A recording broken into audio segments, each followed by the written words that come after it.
संगवारी हो। राम राम, जय जोहार, जय छत्तीसगढ़। मोर नाम शेखर है। मैं नॉलेज हब कोचिंग संचालित करता हूँ रायगढ़ छत्तीसगढ़ में, आपके अपन प्रदेश छत्तीसगढ़ में। संगवारी हो, आज के समाचार आप मन के सम्मुख लेकर के हाजिर हुए हूँ। पहला समाचार, अंतर्राष्ट्रीय नर्स दिवस 12 मई फ्लोरेंस नाइटेंगल की याद में मनाया जाता है। Florence Nightingale lady with the lamp के नाम से दुनिया भर में जानी गई। ब्रिटेन की सेना जब क्रीमियन युद्ध लड़ रही थी तो घायल सैनिकों की देखभाल करने के लिए रात के समय एक लालटेन लेकर अपने साथ निकला करती थी फ्लोरेंस नाइटेंगल, इसलिए उन्हें लेडी विद द लैम्प का टाइटल प्राप्त हुआ। ये पहला समय था जब सेना में महिलाएं शामिल हो रही थी नर्स के रूप में। 1965 से हर साल ये दिन मनाया जाता है फ्लोरेंस नाइटेंगल की याद में। फ्लोरेंस नाइटेंगल, जिनका जन्म 12 मई 1820 को इटली में हुआ था, उन्हीं को याद करके ये दिन मनाया जाता है। अगर हम हमारे देश की बात करें तो इसकी शुरुआत 1973 में हुई थी। परिवार और कल्याण विभाग ने इसकी शुरुआत की थी। हर साल राष्ट्रपति द्वारा एक नर्स जो है उनको सम्मानित किया जाता है, जिसमें 50,000 रुपये नगद, एक प्रशस्ति पत्र और एक मेडल दे करके सम्मान किया जाता है। अगले समाचार में शकुंतला थिलस्टेड का नाम है। ये भारतीय मूल की हैं। इन्हें विश्व खाद्य पुरस्कार 2021 प्राप्त हुआ है। मत्स्य पर आधारित खाद्य प्रणाली को आगे बढ़ाने के लिए सम्मान उन्हें दिया गया है। इस सम्मान को पाकर वो खुद आश्चर्य में हैं, क्योंकि दुनिया भर के लोग जहां गेहूं, चावल, मक्का आदि की प्रजाति पर अध्ययन कर रहे हैं, वहां अनाज से अलग हटकर मत्स्य पर अध्ययन करने के बाद भी इस तरह का सम्मान मिलना उनके लिए भी सरप्राइज ही था। विश्व खाद्य पुरस्कार की अगर हम बात करें तो ये 1986 से नॉर्मन ई बोरलॉग के द्वारा स्थापित एक सम्मान माना जाता है। नॉर्मन ई बोरलॉग वही व्यक्ति हैं जिन्होंने भारत में यूं कहें कि हरित क्रांति का जन्म दिया था, जबकि भारत में इस क्रांति को डॉक्टर एम एस स्वामीनाथन ने आगे बढ़ाया। Doctor M S Swaminathan Norman E Borlaug पुरस्कार जीतने वाले पहले भारतीय व्यक्ति थे। थोड़ी सी बात और करेंगे। शकुंतला भारतीय मूल की हैं। पहले ये ट्रिनिदाद देश में रहा करती थी, बाद में इन्होंने पुर्तगाल की नागरिकता ले ली।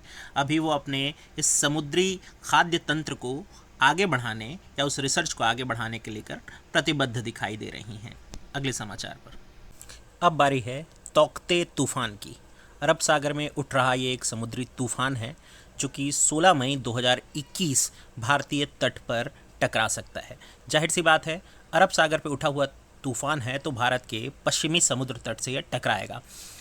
भारतीय जो तूफान संबंधी विज्ञान केंद्र है उसका कहना है कि लक्षद्वीप वो केंद्र है जहां सबसे पहली बार ये तूफान टकराएगा और उसके बाद केरल, गोवा, कर्नाटक, महाराष्ट्र और गुजरात के समुद्र तटों से ये तूफान टकराता चला जाएगा। ये इस साल का पहला तूफान माना जा रहा है। इस साल इसका नामकरण तौकते, ये म्यांमार के द्वारा किया गया है। तौकते का अर्थ अत्यधिक आवाज़ करने वाली छिपकली होता है। 14 मई की सुबह ये तूफ़ान सक्रिय हो जाएगा, जबकि 16 मई को इसका संपूर्ण रूप यानी सबसे तेज रूप भारत में देखने को प्राप्त होगा। अभी ऐसा है कि इसका कारण बताया जा रहा है कि दक्षिण पूर्व अरब सागर में जो दबाव क्षेत्र बन रहा है वो भारत के पश्चिमी तट की तरफ इस तूफ़ान को आकर्षित कर रहा है। इसलिए तूफ़ान बहुत तेज़ी से सक्रिय होकर के भारत की तरफ बढ़ रहा है। प्राकृतिक आपदाएं एक के बाद एक भारत में आती जा रही हैं। कल की न्यूज़ अगर आपने देखी होगी तो उत्तराखंड में लगातार चौथी बार बादल फटने की घटना हो गई है और अब हम अपने इस साल के पहले तूफ़ान का भी सामना करने के लिए खुद को तैयार कर रहे हैं। अब अगले समाचारों की तरफ चलेंगे। अगले समाचार में हमारे पास पैसेज नाम का एक युद्धाभ्यास है। आप इसे पास एक्स भी पढ़ सकते हैं, वैसे पैसेज पढ़ें तो ज़्यादा बेहतर होगा। भारत और इंडोनेशिया, जो कि भारत का एक मित्र देश है, उसके बीच ये युद्धाभ्यास हो रहा है।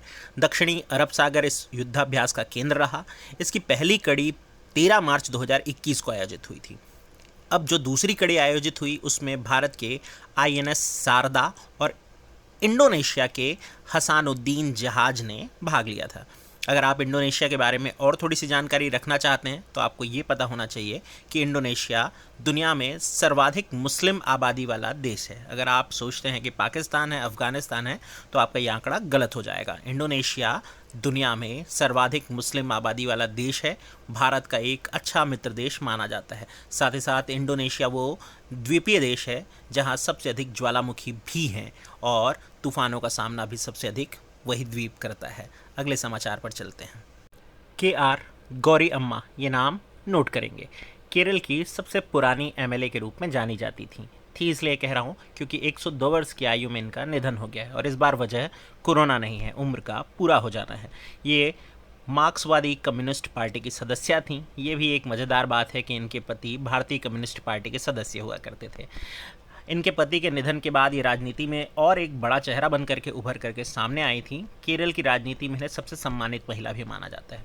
वैसे अगर देखा जाए तो केरल में जब पहली बार सरकार का गठन हुआ यानी सन 1952 में जब केरल के लिए पहली बार चुनाव हुए थे, तब से ही ये MLA के रूप में सक्रिय रही थी। ये बहुत ही तेज तर्रार राजनेता के रूप में भी जानी जाती थी, साथ ही साथ नीतियों को कठोरता से पालन कराने के लिए भी जानी जाती थी। अगर हम इनकी छोटी सी बात और करें या इनके बारे में छोटा सा एक फैक्ट और जानें तो ये केरल के अलपुझा क्षेत्र से बिलोंग करती थी, जबकि इनका पहला जो चुनाव क्षेत्र था वो कोच्चि था। ये जो अभी की जानकारी बताया इसे आप याद नहीं करेंगे तो भी चल जाएगा। आप सिर्फ ये याद रख सकते हैं कि KR गौरी अम्मा केरल की सबसे पुरानी MLA, 102 वर्ष की आयु में निधन, और ये उन राजनीतिक महिलाओं में से एक रहीं जो कि केरल में पहली विधानसभा गठन होने के समय से ही राजनीति में सक्रिय रही थी। तो इनके बारे में इतना ही जो आपको याद करना है। अब हम दूसरे न्यूज़ की तरफ चल रहे हैं, ये नोट करिए और अब हम शिफ्ट करते हैं स्लाइड। अब नोट करेंगे क्वाड यानी चतुर्भुज सुरक्षा संवाद। अंग्रेजी में आप नाम स्क्रीन पे देख पा रहे होंगे। भारत, अमेरिका, जापान और ऑस्ट्रेलिया यानी कि 4 देशों का एक अनौपचारिक रणनीतिक वार्ता मंच है। अगर हम इस संगठन के बारे में और बात करें तो ये मुक्त, खुले और समृद्ध भारत प्रशांत क्षेत्र को सुनिश्चित करने और उसका समर्थन देने के लिए इन दो देशों को साथ मिलाकर चलने वाला एक तंत्र है। क्वाड की अवधारणा को 2007 में सबसे पहले जापान में सामने रखा गया था शिंजो आबे जी के द्वारा, जो कि जापान के पूर्व प्रधानमंत्री हुआ करते थे। चीन के दबाव के कारण पहले ऑस्ट्रेलिया इसमें शामिल नहीं होना चाह रहा था, लेकिन बाद में ऑस्ट्रेलिया इसका सदस्य बना। अगर हम इस संस्था की बात करें तो इस समूह की स्थापना नवंबर 2017 में हुई थी। अब अगर इस संस्था के थोड़ी सी जानकारी और ली जाए तो वर्तमान में बांग्लादेश इसका सदस्य बनने का इच्छुक है। चीन के द्वारा इस पर आपत्ति जताई जा रही है, हालांकि चीन इसका सदस्य नहीं है, लेकिन वो इस संस्था को स्वीकार नहीं करता है। इसीलिए चीन के द्वारा बांग्लादेश को भी हाल में धमकी दिए जाने के कारण ये चर्चा में है। अगर आप मालाबार युद्ध अभ्यास के बारे में जानते हैं, जिसमें भारत, जापान और अमेरिका मिलकर के एक साथ त्रिपक्षीय नौसेना अभ्यास करते हैं, तो ये भी क्वाड का ही एक हिस्सा माना जाता है। उम्मीद करता हूँ यहाँ तक आप पूरी तरह से अपडेट हो गए होंगे कि क्वाड क्या है और भारत, अमेरिका, जापान और ऑस्ट्रेलिया की उसमें भूमिका क्या है। साथ ही साथ बांग्लादेश अगर इसमें शामिल होता है तो भारत प्रशांत महासागर में अपनी पहुँच और विकसित करने की तरफ बढ़ जाएगा। अब नोट करेंगे पुडुचेरी के खाते में नई उपलब्धि दर्ज हुई है। जल शक्ति मंत्रालय के अनुसार हाल ही में इस राज्य ने जल जीवन मिशन के तहत ग्रामीण क्षेत्रों में 100% पाइपलाइन कनेक्शन का लक्ष्य हासिल कर लिया है। यानी पुडुचेरी उस राज्य की तरह जाना जा रहेगा जो कि अपने राज्य में स्वच्छ पेयजल उपलब्धता सुनिश्चित करने के लिए प्रतिबद्ध था और इस काम में उसने सबसे पहले सफलता भी हासिल की है। भारत के और राज्य अभी इससे जूझ रहे हैं। आपके और हमारे राज्य में तो आपने देखा होगा अभी भी किस तरह से सड़कों के दोनों किनारों को खोद करके खुला छोड़ दिया जा रहा है। बहरहाल पुडुचेरी को हम इस बात के लिए बधाई दे सकते हैं और अगले समाचार की तरफ चल सकते हैं। चलिए चलते हैं। अब बात करेंगे digital real time flood reporting और सूचना प्रबंधन प्रणाली FIRMS पर। असम भारत का वो पहला राज्य बन गया जिसके पास ऑनलाइन बाढ़ रिपोर्टिंग प्रणाली तैयार हो गई है।